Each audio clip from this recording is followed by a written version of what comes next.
Well, good morning and welcome to City Talk. It's a weekly radio program. It's a podcast. It's a TV program. An opportunity for us to share information from the city of Waco with all of you all about what's going on and things that are happening. I'm Larry Holsey, Director of Municipal Information and Communications for the city. I'll be your host. Today I'd like to welcome two city employees. First of all, Lieutenant Keith Guillory with the Fire Marshal's Office and Anna Dunbar with our, well, she's a recycling specialist, but with our solid waste department. Thank you all for joining us. And we're social distancing. Yeah. We measured very carefully 6 feet, but you're projecting that way. I'm projecting this way, and we're 12 feet apart, Anna. So we're trying to do our part to social distance on that. But holidays are here, and we're coming up to Thanksgiving this next week or so. So I thought it'd be good to have both of you all in here because you have departmental involvements that impact the lives of our citizens. And Keith, you being in the Fire Marshal's Office, obviously looking for ways to make it a safe holiday. Right. And I'm not talking about safe because of our masks and things, which I think everybody is recommending the fact that even with the families, we do social distance and maintain masks because we're finding that much of the spread of the COVID virus is happening within your own confines of your own protected, safe family. So got to wear your mask more often when you're at your home as well. Talk to us about, we're going to have Thanksgiving turkey, first of all, and we get to cook and all that stuff. What do we think about? Well, I know you're thinking about food, but we need to think about safety, and that's what we want everyone to do. We want everyone to really just slow down this time of year and just take a breath, like what you were just saying. It's just a stressful time of year. And then the holidays, Thanksgiving coming around, it brings on a whole new stress. You know, you have to run out and go grab a turkey. You got to go out and do your food shopping, even people squeezing in Christmas shopping. And you just kind of running here and running there. And we just want you to slow down and make sure you're being safe. We have a lot of cooking fires this time of year. It really spikes around this time of year. Our grease fires, when you have the turkey fryers out there, you have people leaving food on the stoves and things like that. And so your first line of protection against a cooking fire is first staying in the kitchen when you're cooking.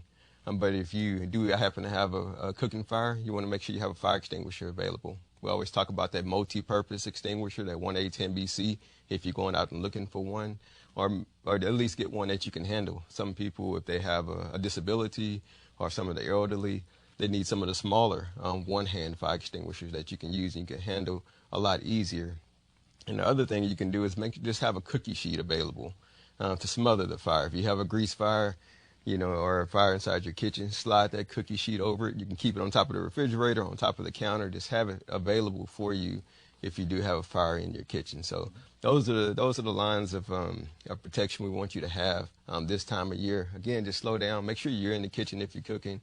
Keep your young people away from the stove. Keep that 3-foot safety perimeter around that cooking area, because we don't want none of those little ones going over there grabbing pots and pulling them down on themselves, or going over there and burning themselves, and your pets as well. Cats jump up on the countertops and they can knock over different cooking devices and things like that. So just make sure you're in the kitchen, making sure you're watching and being safe, and make sure you have some of those safety measures in place that we just talked about.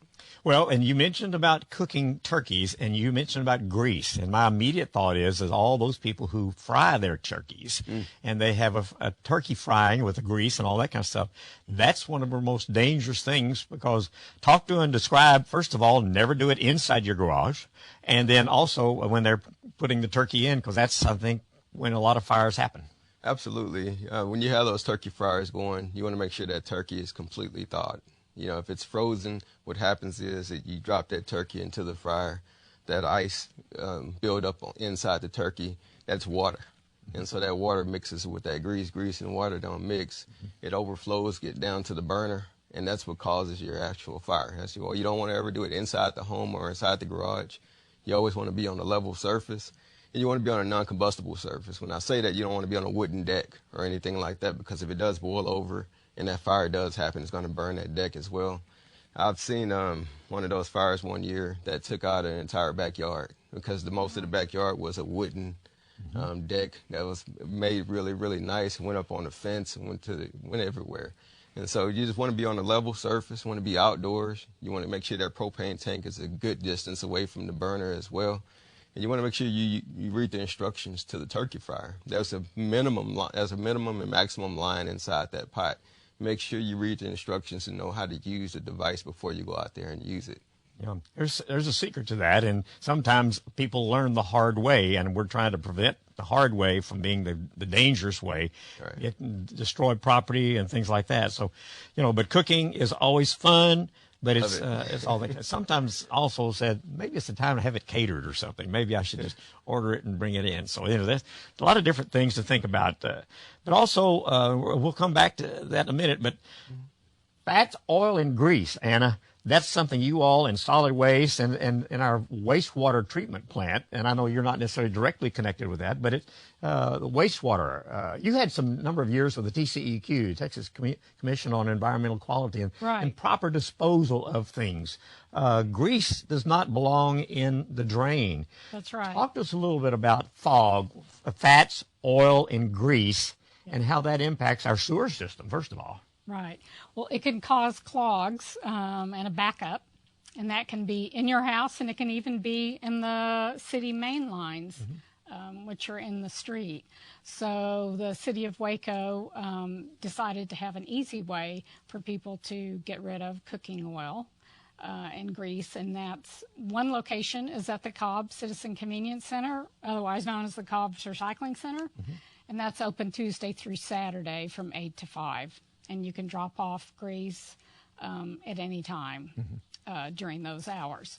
And then we have some 24-hour locations, and that includes the Riverside plant. And so they'll have a location that's accessible. Riverside is off of Colcord, as you probably know. So you can collect and take your old grease as it is, especially if it was from a fryer or something like that, and collect that and protect that grease from going down the drain, because that'll stop up your drain, that'll stop up the city's drain, and that makes for a big problem. So fats, oils, and grease is really something to contend with. Yeah. Yes, and we don't want it that much free liquid in your trash.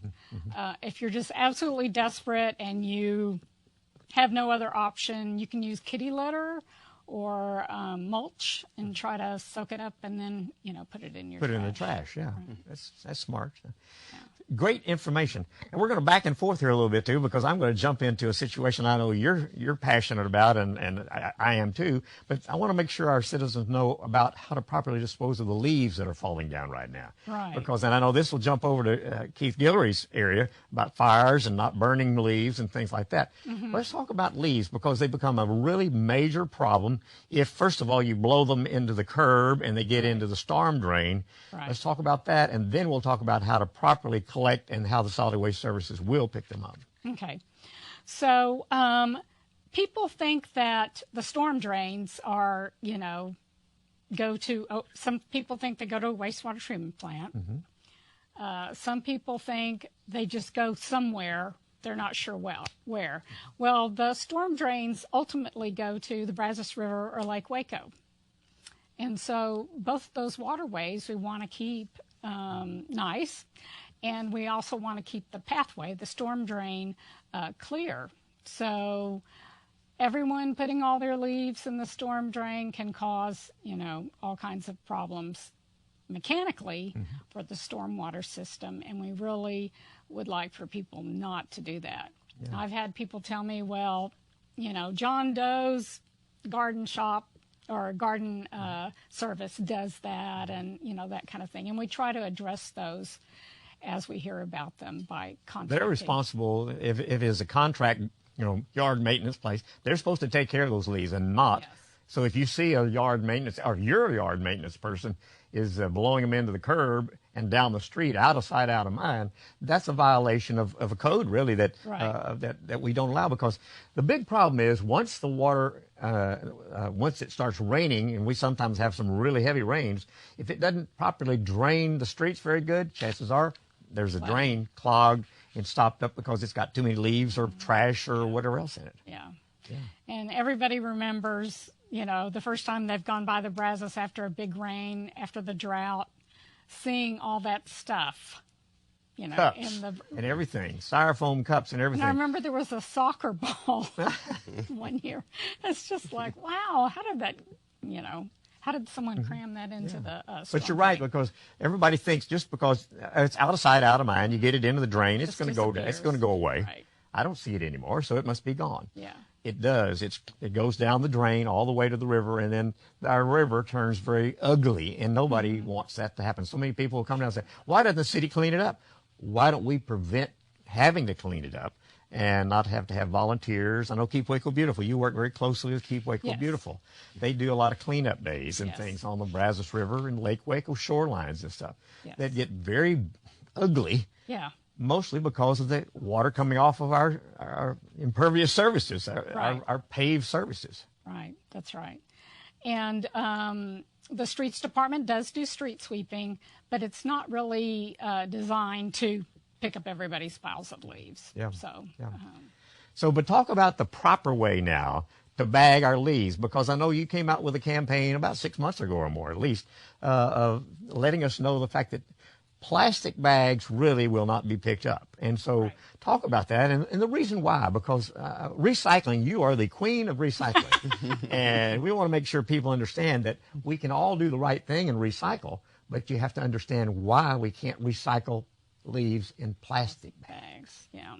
So, all the leaves and other materials like your branches and twigs and whatnot are going to be mulched. And then the mulch is used by the city. The Parks Department uses it some at their tree orchard. We use it on slopes during wet weather at the landfill slopes where trucks are driving.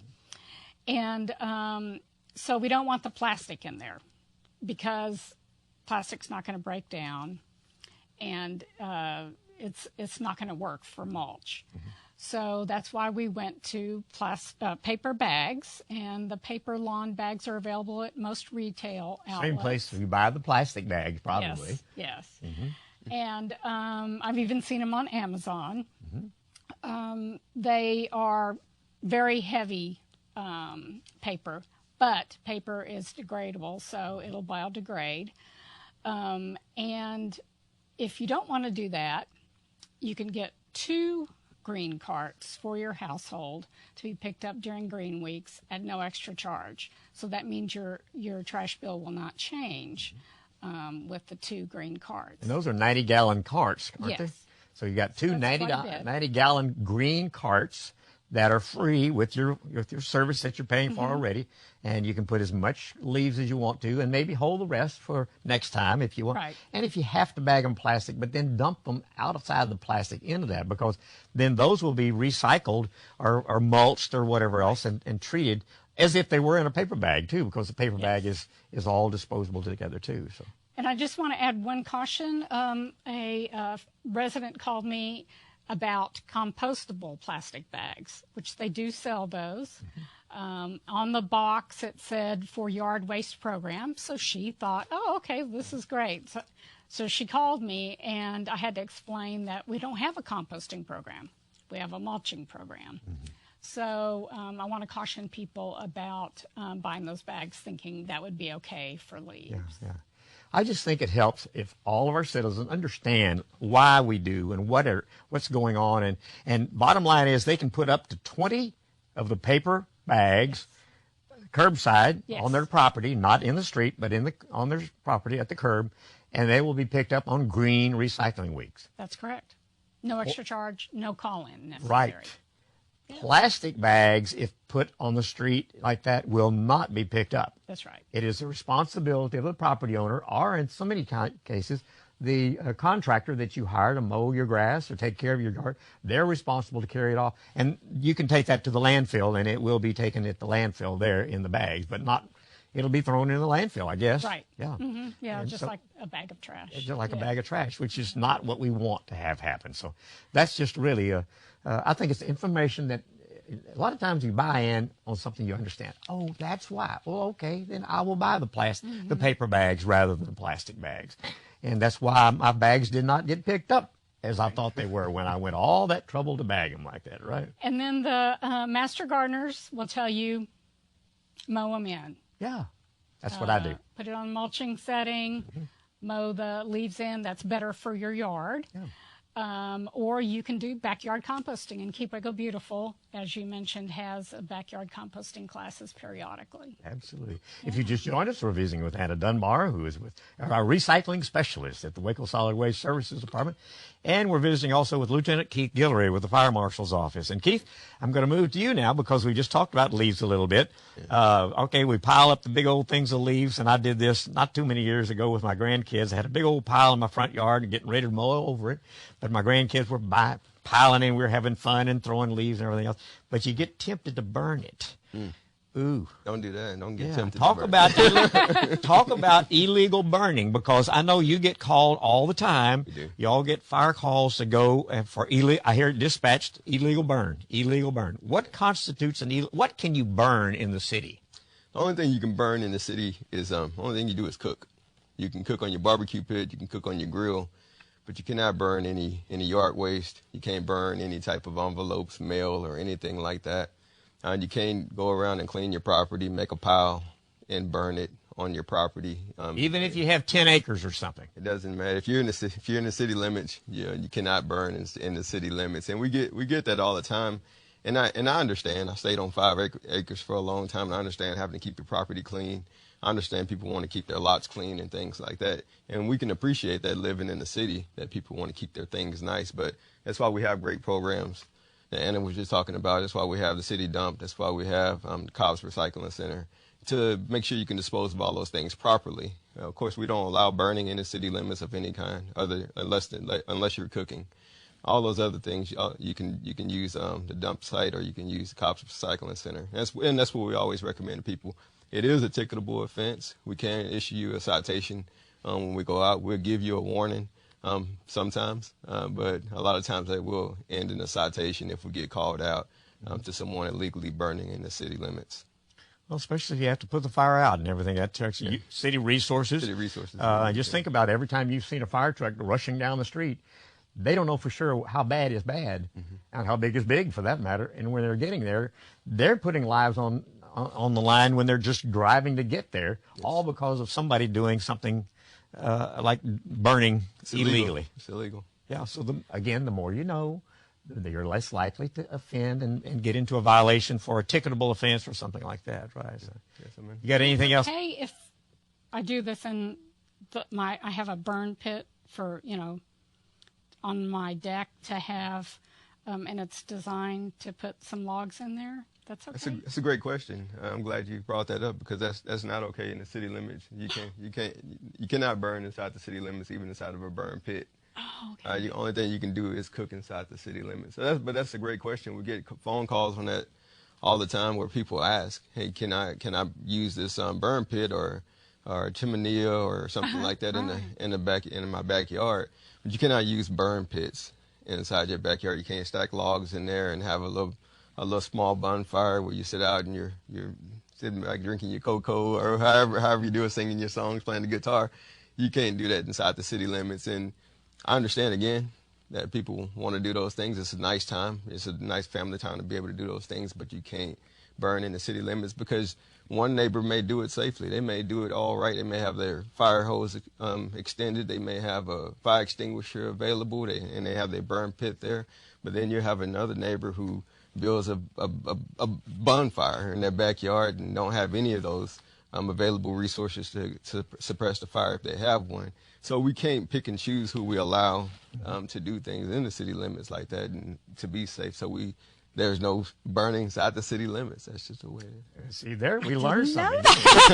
Yeah, because I think there's a lot of us have the little burn pits or something. Lifted off the ground. Yeah, and you think, okay, I've got my fireplace inside in my living room and everything, but then people start using it for different things. They start burning, leaves inside the burn pit. They start burning mail inside the burn pit. They start using it to dispose of yard waste and mail and things like that. So that's why there's no burning in the city limits. And then, you can't tell if it's a burn ban going on. Those embers get away. They get into some dry leaves or something like that and cause a fire and burn a couple of houses in the neighborhood. Exactly. So we can't have it. Well, when you get in close to city limits where you have, property lines and everything, like you say, and not prepared and whatever else. So, well, we really got something today, didn't we? Right, Anna? We're going to go home and I'll make sure I put my leaves in paper. yeah, well, the leaves, I don't have a problem with the leaves and everything else. Well, let's get out of the yard now and let's get in house and get in trouble a little bit. But Keith, talk to us a little bit now, because I know one of the things at holidays is always it increases the ambiance. That's a little bit of special. I gotta give you the ambiance. It smells of Christmas and the holidays. Love it, yes. Candles. Talk to us about candles, because candles are popular. They provide the aromatic atmosphere that we're looking for, but they also create dangers, especially with kids. Absolutely. And the candles are, like I said, it brings that special vibe to the holidays, bring those special smells out. They have wickless candles now that people can use, and we do recommend those when we go out and we teach classes and things like that. But the candles are just around, you still want to keep that 3-foot safety perimeter around the candles. You want to keep the young kids away from the candles, the pets away from candles. And also you just want to make sure that you don't put them near combustibles. Again, like paper products or cloth products and things like that, because those things can burn and end up causing a fire. I think I may have brought this up on the City Talk channel before, but we responded to a call one time where the kids were playing close to the candles. The candle was on the headboard where the mother had put the candle, and the kids started jumping in the bed, and the candle fell over onto the pillows and caused a pretty big fire in the home. They lost probably half the home due to that particular fire. No one was hurt. Everyone got out. But the mother was watching TV in the front room doing another daughter's hair, and the other 2 kids, they went to the back room and started playing. Next thing you know, they were jumping on mom's bed like kids do, and the candle fell over onto the pillows and ended up causing a fire in the home. So they do bring that special ambiance, that vibe to the holidays. But again, that's you got to keep them away from those combustibles and make sure you're watching your kids and keeping your kids away from the candles as well. Well, it's something you taught me several years ago, maybe, whatever. You do not let a candle be unattended. Right. You don't leave the house and go to the grocery store or something like that and leave the candle going, because candles can still burn down and get to a dangerous state by themselves, and especially if you have an animal or a cat or a dog or something like that. And you certainly never put anything with a child around anything. But talk about unattended candles. Yeah, so, when you talk about unattended candles, it's almost a lot like cooking. You don't want to leave them unattended. You don't want to leave the house with them burning. And when you go to bed at night, make sure you go around the home and make sure you blew out all your candles. My wife, she kills me because I always bring this up, but she loves candles, and we burn them in our home for the smell and things like that. I have teenagers and one small one, but we keep our small one away from the candles. But you just want to make sure you put those candles out before you go to bed at night. I go behind my wife to make sure. I'm one of those, that makes because I live this. Yeah. And so I have to go through and make sure that all the candles have been snuffed out and make sure that they've been extinguished before we go to bed at night. Never leave the home with candles burning. Again, some things that people don't think about is make sure you watch your pets. Your pets around candles, just like those kids jumping in the bed, knocked over the candles into the pillows. Pets can do the same thing. They get up on the countertops, knock the candle over onto some towels, onto some combustibles, and cause a fire that way. Mm-hmm. Okay, let's talk a little bit about lighting. Okay, outdoor lighting especially is beautiful and everything, but it creates some issues of frayed wires and things like that. And actually, I have seen where some of the commercial lighting companies, when they run the lights right on down the end of the sidewalk, they cut the wire off right there. And it's not happening, but there's the two copper pieces are just showing up right there. They don't put anything on the end of it. I'm like, whoa. Yeah, we need to have a conversation with them. About electricity to know that's dangerous. Right. So we need to have a conversation with those companies. I hadn't seen it, and no one's called us out to take a look at it yet. But if it's happening, then we do need to have a conversation with them. But you bring up a good point as far as outdoor lighting and indoor lighting, and there's a difference between outdoor and indoor lighting. So you want to use outdoor lighting for the outside.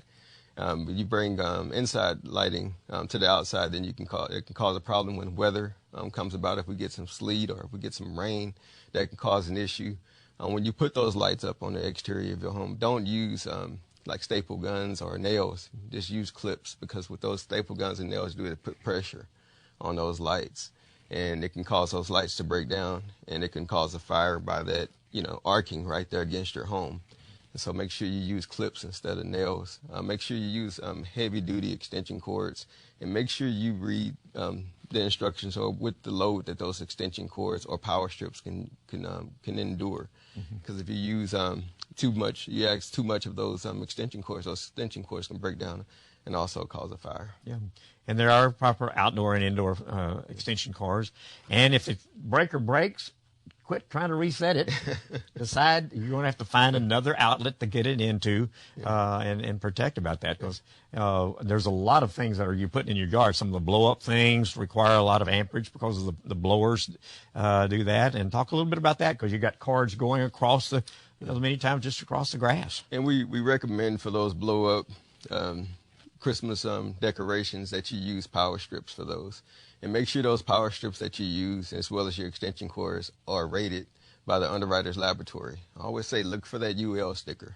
When you go and use a extension cord, or when you're using a power strip, make sure that's been tested. The Underwriters Laboratory, they put all equipment through rigorous tests to make sure that they're able to withstand what you need to use them for. So when you're using those blow-up type of Christmas decorations, make sure that you're using power strips for those. So those can trip instead of, like you talking about your breaker. I always say, it was funny you said that when you said the breaker trips, I always say your house is speaking to you. don't do it Good again. point. Yeah, So, yeah, exactly. Yeah, that's a great point you bring up. Yeah, exactly right. Yeah. All right, well, we've pretty well had Christmas, and now it's over. And the tree, we've got a real tree, by the way, and you got to keep it moisture, and talk about that real quick. We got a couple, 3 minutes left. Let's talk about the trees and then the recycling of those trees. Okay. Well, I'm sure Keith will tell you, keep your tree watered, Yes. your real tree watered. And when it's over, you can put it at the curb during green weeks. We'd prefer that it not be longer than 5 feet. So that's a little bit of an extension on the 4 feet, which is in the ordinance, just to kind of get people a break. But if you're able to, keep it under 5 feet in length, put it at your curb during green weeks, and that's in January, and we'll take it away. Keep Waco Beautiful is going to have a Christmas tree recycling, and that's Saturday, January 9th. And that's for anyone. You don't have to be a Waco resident. You can be from anywhere. Bring your Christmas tree. It gets mulched by the Parks Department. They come with their on-site chipper. It's a lot of fun. We won't have all the fun times that we've had in the past where the kids get to get out and have hot cocoa, and it's just going to be a drive-through. You do what it is. Yeah. You also have one other event coming up here, and I think it's next week or something like that. It's some kind of whatever. What is the event? So that's for City Council District 3 residents. And we do City Council District cleanups. And so November 21st, right before the holidays, is for City Council District 3. So they can put anything out to the curb that they want to have hauled off, bulky items, things like that. They're going to clean out their garage, their backyard, or whatever else, and take it out there, and you all will drive through the neighborhood of that City Council District 3 only. Yes. We do that once a year for all City Council districts, and this time is on November 21st for City Council District 3, I mean. Yeah. Yes. And they don't have to call in. Yeah. No liquids, so no cans of paint. No tires. No tires. No appliances with Freon. So. Yeah. We provide those services, and now it's free for anyway. So. Yes. Great information, Lieutenant Keith Guillory with the Fire Marshal's Office. Great information, Keith, again. Thank you. And Anna Dunbar with our solid waste services and recycling area. A lot of great information. A way to have a safe and happy holiday season. Cook safely. Dispose of your grease safely. Watch your decorations and your kids, and make sure everybody's happy and healthy, and everybody does everything, and we'll all be good. And don't forget to social distance, okay? And keep your masks on more often than you really probably would like to. But we're going to have to fight this thing together. And as we're recording this today, the numbers continue to go up. So we want to make sure everybody is doing safe way as you can. That's our program today. Thank you all for being with us. And I thank all of our listeners for joining us today, and hope you'll join us again next week for more information about the City of Waco on City Talk. This program is produced by the Municipal Information Department of the City of Waco and is provided as a public service by this station.